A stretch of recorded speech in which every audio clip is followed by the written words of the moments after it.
नमस्कार, स्वागत है आप सभी का। मैं हूं हिमांशु और आप देख रहे हैं हलचल इंडिया। बेबाक खबर तेज असर। आइए नजर डालते हैं आज की खबरों पर। मुजफ्फरनगर जनपद के मेरठ रोड स्थित विकास भवन के सभागार में विकसित भारत जी राम जी योजना के क्रियान्वयन संबंधी विशिष्ट जानकारी देते हुए आयोजित प्रेस वार्ता में प्रदेश सरकार के राज्य मंत्री कपिल देव अग्रवाल ने कहा कि यह योजना मनरेगा का ही संशोधित स्वरूप है। उन्होंने कहा कि सरकार का प्रयास है कि इस योजना से किसान और श्रमिक दोनों लाभान्वित हो। इस योजना के तहत श्रमिक को 100 दिन के स्थान पर अब 125 दिन मजदूरी निश्चित हो सकेगी। मजदूर को मजदूरी की कमी नहीं रहेगी। मंत्री कपिल देव अग्रवाल ने प्रेस वार्ता में कहा कि जब यह योजना नहीं थी तब भी किसान और श्रमिक के बीच आपसी तालमेल होता था, परंतु अब सरकार द्वारा शुरू की गई इस योजना से किसान और श्रमिक दोनों को लाभ मिलेगा। इसके लिए कृषि मंत्री शिवराज सिंह चौहान का प्रयास विशिष्ट रूप से सराहनीय है।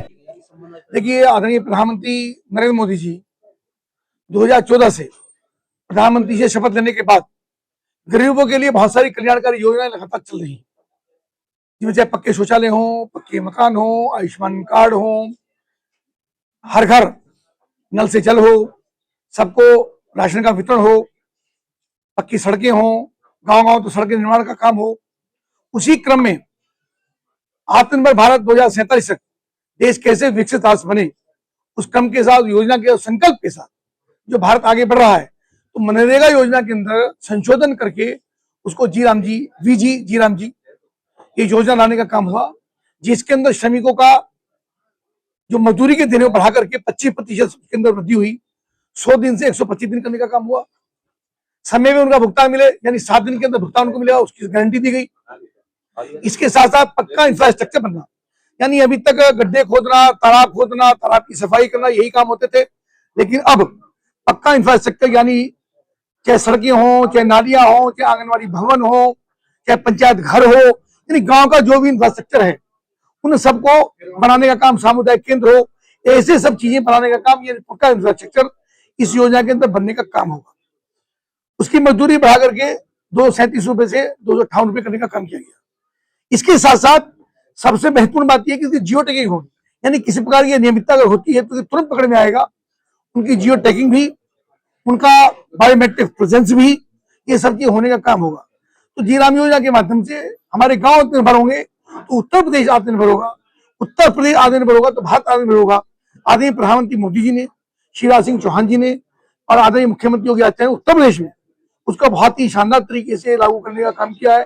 प्रधानमंत्री जी का, कृषि मंत्री जी का और मुख्यमंत्री योगी आदित्यनाथ जी का हृदय की गहराइयों से धन्यवाद करता हूँ अपने संपर्क मुजफ्फरनगर की ओर से, कि उन सब ने ऐसे ला करके, और जो किसानों का सबसे मुश्किल काम था कि वर्किंग के टाइम में, यानी बुआई के समय और कटाई के समय किसान को श्रमिक नहीं मिलते थे, तो 60 दिन का गैप इसके अंदर दिया गया ताकि गांव के अंदर मजदूरी कर सके, गांव के अंदर काम कर सके और किसान के साथ बेहतर तालमेल और समन्वय में उसका बनने का काम हो सके।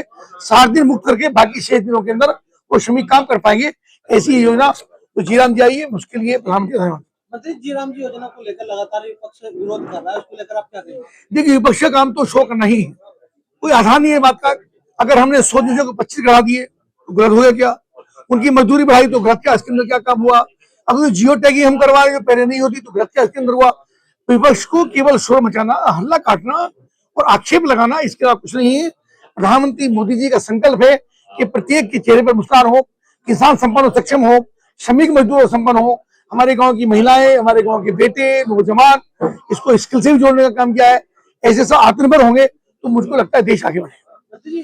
SIR हुआ है, बड़ी मात्रा में मुजफ्फरनगर में 1,44,000 वोट कटी है, उसको लेकर क्या कहेंगे? हम काम कर रहे हैं, प्रशासनिक अधिकारी भी काम कर रहे हैं, हम लोग भी काम कर रहे हैं, हमारी BLO काम कर रही है। आपकी बहुत सारी वोट कट रही थी, मैंने बताया ना आपको, हम सब लोग उस पर काम कर रहे हैं लगातार। वोट को जिनकी वोट नहीं बनी है उनको फॉर्म 6 भरवाने का काम। लेने का कल फिर होंगे हाजिर कुछ नई और ताजा खबरों के साथ। तब तक के लिए दीजिए हमें इजाजत। नमस्कार। हमारे YouTube और Facebook चैनल को फॉलो और सब्सक्राइब करना ना भूलें।